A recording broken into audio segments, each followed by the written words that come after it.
اعوذ باللہ من الشیطان الرجیم بسم اللہ الرحمن الرحیم۔ ناظرین السلام علیکم ورحمۃ اللہ وبرکاتہ۔ امید ہے آپ بخیر و عافیت ہوں گے۔ تو ایسی خواتین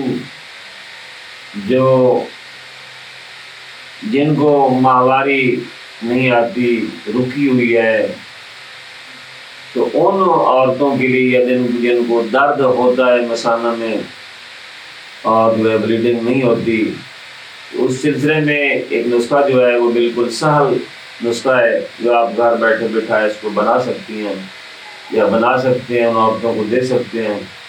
تو ایسی عورتیں استعمال کریں جن کے حیض بندشی حیض ہے ان کو۔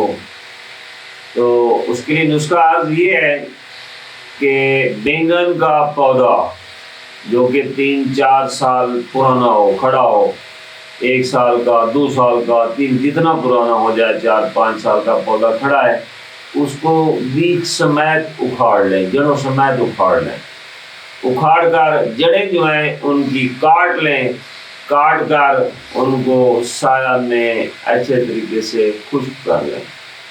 اب خشک کرنے کے بعد 1 ہفتہ لگ جائے گا، 2 ہفتے لگ جائیں گے، چھوٹے چھوٹے پیچھا ذرے بنا لیں، اس کو کاٹ لیں، کاٹ کر چھوٹے ٹکڑے بن جائیں گے، جلدی خشک ہو جائیں گے۔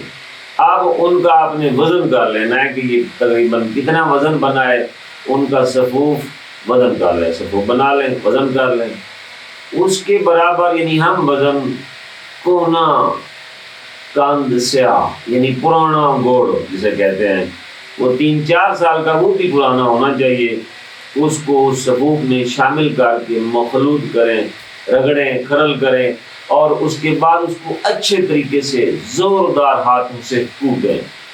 کوٹنے کے بعد اتنا کوٹیں گے کہ حتیٰ کہ اس میں سے ایک تیل نما وہ چیز برآمد ہونا شروع ہو جائے گی، حتیٰ کہ وہ دورے ڈنڈے یعنی کھرل کو وہ خود بخود چھوڑ دے گا، وہ سبب معجون ٹائپ کا وہاں۔